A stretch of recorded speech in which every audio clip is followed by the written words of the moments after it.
നല്ല നിലക്ക് ഭാര്യമാരോട് പെരുമാറണം. ഭാര്യയെ ചീത്ത വിളിക്കരുത്, തെറി പറയരുത്, ഭാര്യയുടെ ബാപ്പയെ പറയരുത്, ഉമ്മയെ പറയരുത്, ബാപ്പയുടെ ആങ്ങളെ നിസ്സാരപ്പെടുത്തി ഭാര്യയോട് സംസാരിക്കരുത്, അവളെ കുടുംബത്തെ ഇകഴ്ത്തി സംസാരിക്കരുത്. അതെല്ലാം അവളുടെ മനസ്സിന് വേദനയുണ്ടാക്കുന്ന വിഷയമാണ്.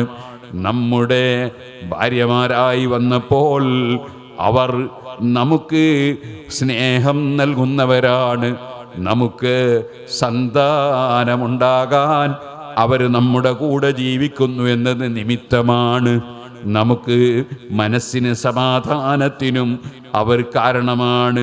അങ്ങനെ ഒരുപാട് നന്മകൾ നമുക്ക് ലഭിക്കുന്ന വ്യക്തികളാണല്ലോ നമ്മുടെ ഭാര്യമാർ. ആ ഭാര്യമാരോട് വഅശിറൂഹുന്ന ബിൽ മഅറൂഫ്, അവരോട് നല്ല നിലക്ക് പെരുമാറണം. അവരെ മനസ്സിന് ക്ലേശമുണ്ടാക്കുന്ന യാതൊരു വാക്കും പ്രവൃത്തിയും നമ്മിൽ നിന്നുണ്ടാകാൻ പാടില്ല. അതേസമയം അർരിജാലു ഖവ്വാമൂന അലൻ നിസാ ബിമാ ഫളലല്ലാഹു ബഅദഹും അലാ ബഅദ്. അതേ ഭർത്താക്കന്മാർക്ക് ചില ബഹുമാനങ്ങൾ റബ്ബ് കൊടുത്തിട്ടുണ്ട്. അതിനാൽ അവർക്ക് വലിയ ഉത്തരവാദിത്വവും റബ്ബ് കൊടുത്തിട്ടുണ്ട്. അങ്ങനെയാണല്ലോ ഒരു കമ്മിറ്റിയുടെ പ്രസിഡന്റിന് ബഹുമാനമുണ്ട്, അധ്യക്ഷം വഹിക്കുന്നത് അദ്ദേഹമാണ്. പക്ഷേ അദ്ദേഹത്തിന് വലിയ ഉത്തരവാദിത്വമുണ്ട്. ആ കമ്മിറ്റി വളരെ കൃത്യമായി ചലിപ്പിച്ച് കൊണ്ടുപോകേണ്ട ഉത്തരവാദിത്വമുണ്ട്. പള്ളി കമ്മിറ്റിയാണോ, ആ പള്ളിയിൽ ഒതുവെടുക്കാൻ വെള്ളമില്ലെങ്കിൽ ഉത്തരവാദി പ്രസിഡന്റാണ്, സെക്രട്ടറിയാണ്. അതേ അവിടെ ലൈറ്റ് കത്തുന്നില്ലെങ്കിൽ ഉത്തരവാദി അവനാണ്. അതേ സ്ഥാനമുണ്ട്, അതിന് മാത്രം ഉത്തരവാദിത്വവുമുണ്ട്. നിങ്ങൾക്കറിയാമല്ലോ, പണ്ഡിതന്മാർക്ക് സ്ഥാനമുണ്ട്, അവർക്ക് വലിയ ഉത്തരവാദിത്വമുണ്ട്. അവരെ അതേ ഒരു പ്ലെയിന് ഓടിക്കുന്ന പൈലറ്റ്, അദ്ദേഹത്തിന് വലിയ സ്ഥാനമുണ്ട്, അതേ സമയത്ത് അദ്ദേഹത്തിന് വലിയ ഉത്തരവാദിത്വമുണ്ട്. അതേ കപ്പിത്താന് വലിയ ഉത്തരവാദിത്വമുണ്ട്, അദ്ദേഹത്തിന് സ്ഥാനമുണ്ട്. അതുപോലെ മദ്രസയിലെ സദർ മുഅല്ലിമിന് ബഹുമാനമുണ്ട്, അദ്ദേഹത്തിന് ആ മദ്രസയുടെ മുഴുവൻ വിഷയത്തിലും ഉത്തരവാദിത്വമുണ്ട്. സ്ഥാനം ലഭിക്കുന്നതിനനുസരിച്ച് ഉത്തരവാദിത്വം വർദ്ധിക്കുമല്ലോ. അർരിജാലു ഖവ്വാമൂന അലൻ നിസാ ബിമാ ഫളലല്ലാഹു ബഅദഹും അലാ ബഅദ്. ഭാര്യമാരുടെ കാര്യങ്ങൾ നോക്കി നടക്കേണ്ടവരാണ് പുരുഷന്മാർ. മാത്രം പോരാ, ഭാര്യമാരുടെ എല്ലാ ചെലവും വഹിക്കേണ്ടവരാണ് പുരുഷന്മാർ, ഭർത്താക്കന്മാർ. വബിമാ അൻഫഖൂ മിൻ അംവാലിഹിം. ഭാര്യയും ഭർത്താവും മക്കൾക്ക് ഷെയറാണ്. ഞാനൊരു ദിവസം ഒരു കാറിൽ ഇങ്ങനെ പോകുമ്പോൾ വണ്ടി ഡ്രൈവ് ചെയ്യുന്ന ആളെ ഒരു സ്ത്രീ വിളിച്ചു. എനിക്ക് കാണാനും തൊടാനും പറ്റുന്ന സ്ത്രീയാണ്. ആ സ്ത്രീ വിളിച്ചു. അതേ പെട്ടെന്ന് ചോദിച്ചു, ആരാ? ഉടനെ ആ സ്ത്രീ പറഞ്ഞു, നിങ്ങളെ പാർട്ട്ണറാണ്. എനിക്ക് നല്ല സന്തോഷം തോന്നി കേട്ടപ്പോൾ. ഭർത്താവും ഭാര്യയും പാർട്ട്ണർമാരാണല്ലോ ജീവിതത്തിൽ. ഇരിക്കട്ടെ, ആ പാർട്ട്ണറായ ഭാര്യയുടെ കഥ എങ്ങനെയാണ്? 5 പൈസ ചെലവില്ലാത്ത പാർട്ട്ണറാ, ഇൻവെസ്റ്റ് ഒന്നുമില്ല. കാരണം ഭർത്താവിന് മഹർ കൊടുത്തിട്ടില്ല, ഭർത്താവ് അങ്ങോട്ട് മഹർ കൊടുത്തിട്ടുണ്ട്. ഭർത്താവിന് വസ്ത്രം ഇദ്ദേഹം ആ പെണ്ണ് വാങ്ങിച്ചു കൊടുക്കണ്ട, അതേ സമയത്ത് ഡ്രസ്സ് ഭർത്താവ് വാങ്ങിച്ചു കൊടുക്കണം. ഭർത്താവിന് ഒരു ചെലവും ഭാര്യ കൊടുക്കണ്ട, ഭാര്യയുടെ ചെലവ് മുഴുവനും ഭർത്താവ് കൊടുക്കണം. അങ്ങനെ പോയിട്ട് രണ്ടാളും പാർട്ട്ണർമാരായി ഉണ്ടായ മക്കൾ, ആ മക്കളുടെ ചെലവ് പൂർണ്ണമായി ഭർത്താവ് വഹിക്കണം, ഭാര്യ 5 പൈസയും വഹിക്കണ്ട. ഈ നിലക്ക് ഉത്തരവാദിത്വം വളരെ കൂടുതലുള്ള ഭർത്താവ്, ആ ഭർത്താവിന് ആ നിലക്ക് ബഹുമാനമുണ്ട്. പക്ഷേ അവിടെയും ഹബീബ് നബി സല്ലല്ലാഹു അലൈഹി വസല്ലം കുടുംബരംഗത്തുള്ള സമാധാനത്തിന് വേണ്ടി അവിടുന്ന് ഉപദേശം നൽകിയില്ലേ? അവിടുന്ന് പറഞ്ഞതെല്ലാം പടച്ച റബ്ബിന്റെ നിയമമല്ലേ? മമ്മാതത് വസൗജുഹാ അൻഹാ റാദ് ദഖലത്തിൽ ജന്ന. മരിക്കുന്ന സമയത്ത് ഭർത്താവിൻ്റെ പൊരുത്തം വാങ്ങി മരിച്ച പെണ്ണ് ദഖലത്തിൽ ജന്ന, സ്വർഗത്തിൽ കടന്നു കഴിഞ്ഞു. എൻ്റെ പ്രിയപ്പെട്ട സഹോദരിമാരെ, ഭർത്താവിനെ പ്രകോപിപ്പിക്കരുത്, ഭർത്താവിനെ ദേഷ്യം പിടിപ്പിക്കരുത്, ഭർത്താവിനെ നിന്ദിക്കരുത്, ഭർത്താവിൻ്റെ കുറ്റം മക്കളോട് പറയരുത്, ആരോടും പറയരുത്. ഭർത്താവിന് അർഹതപ്പെട്ട സ്ഥാനം വകവെച്ചു കൊടുക്കണം. അപ്പോഴാണ് നമുക്ക് സ്വർഗം ലഭിക്കുന്നത്. മമ്മാത്തത്ത് വസൗജുഹാ അൻഹാറാദ് ദഖലത്തിൽ ജന്ന. പടച്ചവന്റെ നിയമങ്ങൾ അതിവിശാലമാണ്. മനുഷ്യന്റെ ജീവിതത്തിന് സമാധാനവും സന്തോഷവും കൈവരിക്കാൻ ആവശ്യമായ എല്ലാ നിയമങ്ങളും പടച്ച റബ്ബ് പഠിപ്പിച്ചിട്ടുണ്ട്. അതനുസരിച്ച് ജീവിക്കുന്നവരാണ് യഥാർത്ഥത്തിൽ പടച്ച റബ്ബിന്റെ അടിമകൾ. വഇബാദുർ റഹ്മാനില്ലദീന യംശൂന അലൽ അർളി ഹൗനാ. വേദനയോടെ പറയട്ടെ, അല്ലാഹു ഉണ്ടെന്ന് വിശ്വസിക്കുന്നവർ, മുഹമ്മദ് നബി സല്ലല്ലാഹു അലൈഹി വസല്ലം അല്ലാഹു പറഞ്ഞേച്ച റസൂലാണ്, സാധാരണ വ്യക്തിയല്ല എന്ന് വിശ്വസിക്കുന്നവർ. പക്ഷേ ആ റസൂലുള്ളാഹി സ്വല്ലല്ലാഹു അലൈഹി വസല്ലം പഠിപ്പിച്ച കാര്യങ്ങൾ പലതും കാറ്റിൽ പറത്തുന്നു. വളരെ സങ്കടമല്ലേ? അവിടുന്ന് പഠിപ്പിച്ചു, നിങ്ങൾ ലഹരി ഉപയോഗിക്കരുത്. ഇന്നമൽ ഖംറു വൽ മൈസിറു വൽ അൻസാബു വൽ അസ്ലാമു റിജ്സും മിൻ അമലിശ് ശൈത്താൻ ഫജ്തനിബൂ. നിങ്ങൾ മദ്യപാനികളാകരുതേ, നിങ്ങൾ കള്ളുടിയന്മാരാകരുതേ, നിങ്ങൾ ബ്രാൻഡിയും വിസ്കിയും ഓന്തരുതേ, നിങ്ങൾ ലഹരിയുള്ളതൊന്നും ഉപയോഗിക്കരുതേ. ഗൗരവത്തോടെ അവിടുന്ന് പഠിപ്പിച്ചു. പക്ഷേ ആ ലഹരി ഉപയോഗം എന്തെല്ലാം അപകടങ്ങൾ വരുത്തി തീർക്കുന്നതാണ്. മനസ്സിൻ്റെ സമനില തെറ്റാൻ, പലപ്പോഴും ഭാര്യയുമായി അതേ കലഹമുണ്ടാക്കാൻ, പലപ്പോഴും ഉമ്മയെ ചീത്ത പറയാൻ, പലപ്പോഴും കുടുംബ കലഹമുണ്ടാക്കാൻ. എന്തിനധികം പറയണം, നിരപരാധിയായി ഒരു വഴിയിലൂടെ നടന്നു പോകുന്ന വ്യക്തിയെ ലഹരി ഉപയോഗിച്ച് കാറോടിച്ച ഡ്രൈവർ പോയി ഇടിച്ച് തള്ളിയിട്ട് കൊല്ലുകയാണ്. എന്തെല്ലാം ഭവിഷ്യത്തുകളാണ് ലഹരി കൊണ്ടുള്ളത്. ആ ലഹരി പാടില്ല എന്നത് അഷ്റഫുൽ ഖൽഖ് സല്ലല്ലാഹു അലൈഹി വസല്ലം പടച്ചവന്റെ നിയമം നമ്മെ പഠിപ്പിച്ചതാണ്. അതനുസരിച്ച് ജീവിക്കേണ്ടവനാണ് പടച്ചവന്റെ അടിമ. ഹബീബ് നബി തങ്ങളെ നേതൃത്വം അംഗീകരിച്ച മുസ്ലിം ഇതുപോലെ പലിശ വാങ്ങാൻ പാടില്ല, കൊടുക്കാൻ പാടില്ല, അതേ കളവ് നടത്താൻ പാടില്ല, കളവ് പറയാൻ പാടില്ല, ഗീബത്ത് അതേ മറ്റൊരാളെ കുറ്റം പറയാൻ പാടില്ല, ഏഷണി പറയാൻ പാടില്ല, ഭീഷണിപ്പെടുത്താൻ പാടില്ല, അക്രമം ചെയ്യാൻ പാടില്ല. അങ്ങനെ എത്രയെത്ര നിയമങ്ങളാണ് ഹബീബ് നബി സല്ലല്ലാഹു അലൈഹി വസല്ലം പഠിപ്പിച്ചത്. അവിടെ ഒന്നും ഒരു വർഗീയതയും ഇസ്ലാമിൽ ഇല്ല. കളവ് പറയരുത്, മുസ്ലിമിനോടും പറയരുത്, അമുസ്ലിമിനോടും പറയരുത്. ചതിക്കരുത്, മുസ്ലിമിനെയും ചതിക്കരുത്, അമുസ്ലിമിനെയും ചതിക്കരുത്. ചീത്ത വിളിക്കരുത്, മുസ്ലിമിനെയും ചീത്ത വിളിക്കരുത്, അമുസ്ലിമിനെയും ചീത്ത വിളിക്കരുത്. ഭീഷണിപ്പെടുത്തരുത്, ആരെയും ഭീഷണിപ്പെടുത്തരുത്. നിങ്ങൾ ആലോചിച്ച് നോക്കൂ, എല്ലാവർക്കും ഒരേ നിയമം എന്ന് പറഞ്ഞാൽ എല്ലാ വിഷയത്തിലും എന്നല്ല, സാമൂഹ്യമായി മനുഷ്യരിടപെടുന്ന വിഷയങ്ങളിൽ ഒരേപോലെ നിയമം. ആരെയും ചീത്ത വിളിക്കരുത്, ആരെയും ആക്രമിക്കരുത്, ആരെയും ദ്രോഹിക്കരുത്. അവിടെയൊന്നും മതപരമായ വിവേചനം ഇല്ല. എല്ലാവർക്കും നന്മ നൽകുക,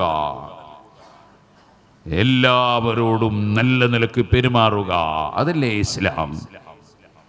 ആ മഹത്തായ ഇസ്ലാമിൻ്റെ നിയമങ്ങൾ കാറ്റിൽ പറത്തി തീവ്രവാദിയാകുന്നവർ, ഭീകരവാദിയാകുന്നവർ, അക്രമം അഴിച്ചുവിടുന്നവർ, എന്തിനധികം പറയണം ആലിമീങ്ങളെപ്പോലും ചീത്ത വിളിക്കുന്നവർ, സയ്യിദന്മാരെപ്പോലും നിന്ദിച്ച് സംസാരിക്കുന്നവർ, അങ്ങനെ മനുഷ്യൻ വളരെ വളരെ അധപ്പതിച്ച ഒരു കാലഘട്ടത്തിലാണ് നമ്മൾ ജീവിച്ചു പോകുന്നത്.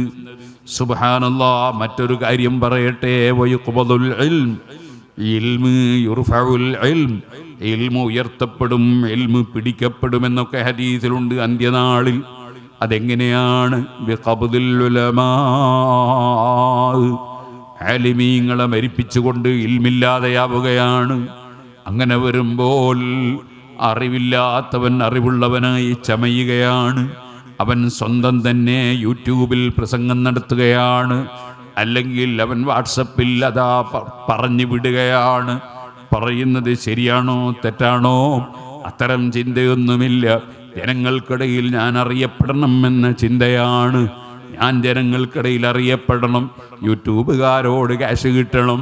അങ്ങനെ ഭൗതികമായ ചിന്തയിൽ പറയുന്നത് ഹക്കാണോ ബാത്തിലാണോ ഒരു ചിന്തയുമില്ലാതെ എന്തും വിളിച്ചു പറയുന്ന ഒരു കാലഘട്ടം. അങ്ങനെയല്ലേ നമ്മൾ ജീവിക്കുന്നത്? അയൽവാസികൾക്ക് വലിയ നന്മ ചെയ്യണം, എത്ര ഹദീസുകളാണ്. പക്ഷേ അയൽവാസിക്ക് എന്തുണ്ട് ദ്രോഹം ചെയ്യാൻ എന്ന് ചിന്തിക്കുന്ന ജനങ്ങളല്ലേ പലപ്പോഴും നമ്മൾ കാണുന്നത്. ഒരു അയൽവാസിയുടെ വാഹനം അതൊന്ന് അദ്ദേഹത്തിൻ്റെ വീട്ടിലേക്ക് എത്തിക്കാൻ വേണ്ടി പോകുന്ന വഴിക്ക് ഒരല്പം മണ്ണിൻ്റെ മതിലുണ്ട്, അതൊന്നല്പം വിശാലത കൂട്ടാനൊരു സഹകരണം ചോദിച്ചാൽ എത്ര ലക്ഷം തന്നാലും അനുവദിക്കുകയില്ലെന്ന് പറയുന്ന വാശിക്കാരില്ലേ? അയൽവാസികളോടുള്ള കടപ്പാട് വീട്ടുന്നില്ല. സ്വന്തം മക്കളെ പഠിപ്പിച്ച് നന്നാക്കി തഖ്വയിൽ അധിഷ്ഠിതമാക്കി ജീവിപ്പിച്ച് പഠിപ്പിക്കേണ്ട ജനങ്ങൾ ആ മക്കളെ നമ്മുടെ ഈ ഒറ്റപ്പാലം മർക്കസ് പോലുള്ള സിറാജുൽ ഹുദ പോലെ മർക്കസ് പോലെ മഅ്ദിന് പോലെ പല സ്ഥാപനങ്ങളിലും കൊണ്ടുപോയി ചേർക്കുമ്പോൾ ആ കുട്ടികൾ ഒരു ദീനീ ചുറ്റുപാടിൽ വളരണം. അവർ ഇംഗ്ലീഷ് വിദ്യാഭ്യാസം പഠിക്കണം, മറ്റുള്ളതെല്ലാം നേടണം. അതോടുകൂടെ തന്നെ ഭൗതികമായ വിഷയം മാത്രം പോരാ, മതചിന്തയുള്ള മകനാകണം എന്ന് ചിന്തിക്കുന്നില്ലേ? എന്നാൽ അത് വേണമെന്നില്ല. ഒരു മതപരമായ നിയന്ത്രണങ്ങളുമില്ലാത്ത സ്ഥാപനങ്ങളിൽ പിഞ്ചുമക്കളെ കൊണ്ടുപോയി ചേർത്ത് ആ മക്കൾ പിന്നീട് ഇറങ്ങി വന്ന് അതാ സുന്നത്ത് ജമാഅത്തിന്റെ വിരോധികളെ സ്ഥാപനമാണെങ്കിൽ ഇറങ്ങി വന്ന കുട്ടി ബാപ്പ മുശ്രിക്കാണ് ഉപ്പാപ്പ മുശ്രിക്കാണെന്ന് പറയുന്ന അവസ്ഥ.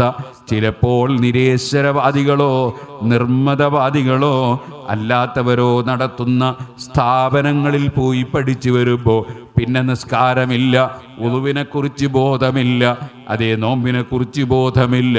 ഇങ്ങനെ സ്വന്തം മക്കളുടെ ഭാവി നഷ്ടപ്പെടുത്തുന്ന ധാരാളം രക്ഷിതാക്കളില്ലേ? ഉത്തരവാദിത്വം നിർവഹിക്കാത്തവർ. ഇങ്ങനെയൊന്നുമല്ലല്ലോ നമ്മുടെ ജീവിതം നയിക്കേണ്ടത്. ഞാൻ ചിലത് സാമ്പിളിന് വേണ്ടി പറഞ്ഞതാണ്. നമ്മൾ ഒരു റബ്ബിൻ്റെ അടിമകളാണെന്ന ബോധത്തോടെ ജീവിക്കണം. വഇബാദുർ റഹ്മാനില്ലദീന യംശൂന അലൽ അർളി ഹൗനാ. റഹ്മാനായ അല്ലാഹുവിൻ്റെ ഇഷ്ടദാസന്മാരായ അടിമകൾ അവർ ഭൂമിയിലൂടെ വളരെ നിസ്സാരന്മാരാണ് ഞങ്ങളെന്ന ചിന്തയിൽ അല്ലാഹുവിൻ്റെ അടുക്കൽ അവർ വലിയവരായിരിക്കാം. വളരെ താഴ്മയോടുകൂടെ നടക്കുന്നു. അവർക്ക് അഹങ്കാരമില്ല, തുള്ളിച്ചാടലില്ല. സുബ്ഹാനല്ലാഹ്. ഇപ്പോൾ ചില കല്യാണങ്ങളോടുകൂടെയൊക്കെ നടക്കുന്ന ആഭാസങ്ങൾ എന്തൊക്കെയാണ്? നിങ്ങളെ ഇവിടെയൊക്കെ അങ്ങനെ ഉണ്ടോ ഇല്ലേ എന്ന് എനിക്കറിയില്ല. ഒരു വിവാഹമെന്ന് പറയുന്നത് ആ വിവാഹത്തിൽ സമാധാനവും സന്തോഷവും നൽകേണ്ടവൻ റബ്ബാണ്. അതിൽ ഹൈറായ മക്കളെ നൽകേണ്ടവൻ റബ്ബാണ്. ഭാവിയിൽ ഈ ദാമ്പത്യ ജീവിതം സന്തോഷകരമായി കൊണ്ടുപോകേണ്ടവൻ റബ്ബാണ്. ആ റബ്ബിന്റെ സഹായമില്ലാതെ വല്ലതിനും സാധിക്കുമോ? 2, 3, 4 മക്കളുള്ള സ്വന്തം ഭാര്യ ആ മക്കളെയും കൂട്ടി ഇറങ്ങിപ്പോകുന്ന രംഗങ്ങൾ. 3, 4 മക്കളായിട്ട് എനിക്ക് ഭർത്താവ് വേണ്ടെന്ന് പറഞ്ഞ് പോകുന്ന സ്ത്രീകൾ. ഇതേപോലെ 3, 4 മക്കളുണ്ടായതിന് ശേഷം സ്വന്തം ഭാര്യയോട് മനസ്മടുത്തു, ഇനി അവൾ എനിക്ക് വേണ്ട എന്ന് പറയുന്ന ഭർത്താക്കന്മാർ. ഇതൊക്കെ നമ്മൾ ദിനേന കാണുന്നില്ലേ? ആരാണ് നമുക്ക് സന്തോഷകരമായ ജീവിതം മരണം വരെ തരേണ്ടത്? ആരാണ് നമ്മെ നിയന്ത്രിക്കുന്നത്? ആരാണ് നമ്മെ ഭരിക്കുന്നത്? അവനല്ലേ അല്ലാഹ്. ആ അല്ലാഹു പൊരുത്തപ്പെടാത്തത് നിക്കാഹിന്റെ സമയത്ത് തന്നെ സ്വർണത്തിന്റെ മോതിരവും ധരിച്ചുകൊണ്ട് നിക്കാഹിനിരിക്കാമോ? നിക്കാഹ് നടന്നു കഴിഞ്ഞാൽ അതേ നന്നായി ചമയിച്ചൊരുക്കിയ പെൺകുട്ടിയെ കൊണ്ടുവന്ന് സ്റ്റേജിൽ കയറ്റി മറ്റുള്ളവർക്ക് ദർശനത്തിന് വെക്കാമോ? ഇതേപോലെ സുബ്ഹാനല്ലാഹ് ആ കല്യാണ സദസ്സിൽ ആഭാസകരമായ എന്തെല്ലാമോ നടത്താമോ? ജനങ്ങൾക്കിടയിൽ പേര് കിട്ടാൻ വേണ്ടി പ്രശസ്തരായ പണ്ഡിതന്മാരെയും സയ്യിദന്മാരെയും നേതാക്കളെയുമൊക്കെ വിളിച്ചു കൊണ്ടുവന്ന് സ്റ്റേജിലിരുത്തി നിക്കാഹ് നടത്തി. അവരിറങ്ങുന്നതിന് മുമ്പ് തന്നെ പച്ച ഹറാബ് അതേ സ്റ്റേജിൽ തുടങ്ങി. അങ്ങനെയല്ലേ പല കല്യാണങ്ങളും പൊടിപിടിക്കുന്നത്. കാലം കുറച്ചേ മുന്നോട്ടെത്തിയാൽ ഇതിൻ്റെ ഭാവി കാര്യങ്ങൾ എന്താണെന്ന് ദുന്യാവിലുള്ള വിഷയം നിനക്കറിയാമോ? ആഖിറത്തിലുള്ളതറിയാമോ? ഇല്ല. റബ്ബിനെ കുറിച്ചുള്ള ചിന്തക്ക് പകരം അഹങ്കാരം മനുഷ്യനെ പലതും ചെയ്യിപ്പിക്കുകയാണ്. വഇബാദുർ റഹ്മാനിൽ ലദീന യംശൂന അലൽ അർളി ഹൗനാ. പടച്ചവന്റെ അടിമയാണെന്ന ബോധത്തോടെ ജീവിക്കുന്ന പടച്ച റബ്ബിന്റെ ഇഷ്ടദാസന്മാരായ അടിമകൾ, അവർക്ക് അഹങ്കാരമില്ല, അസൂയയില്ല, വിദ്വേഷമില്ല, വെറുപ്പില്ല. അവർ സ്റ്റാറ്റസ് നടിക്കാൻ വേണ്ടി ഹറാമും ഹലാലും നോക്കാത്ത പ്രവർത്തനങ്ങളില്ല. അവർ താഴ്മയോടെ ലോകത്ത് ജീവിക്കുന്നു. വഇബാദുർ റഹ്മാനിൽ ലദീന യംശൂന അലൽ അർളി ഹൗനാ വഇദാ ഖാതബഹുമുൽ ജാഹിലൂന ഖാലൂ സലാമാ. അറിവില്ലാത്തവർ അവരോട് സംസാരിച്ചാൽ അവിടെ സമാധാനത്തിൻ്റെ വാക്ക് പറയുന്നു. അതിനെല്ലാം തിരിച്ചടിക്കണമെന്ന ചിന്ത അവരെ സംബന്ധിച്ചിടത്തോളമില്ല. അവർ വളരെ ക്ഷമയുള്ളവരായി അവർ ജീവിക്കുന്നു. അല്ലാഹുവിൻ്റെ ഇഷ്ടദാസന്മാർക്ക് സൂറത്തുൽ ഫുർഖാനിൽ അല്ലാഹു തആല ആദ്യം തന്നെ പറഞ്ഞ ലക്ഷണം താഴ്മയാണ്, വിനയമാണ്, അഹങ്കാരമില്ല. ഓ സുഹൃത്തുക്കളെ, അത്തരം ആളുകൾ അല്ലാഹുവിൻ്റെ അടുക്കൽ അവർക്ക് വലിയ സ്ഥാനമുണ്ടാകും.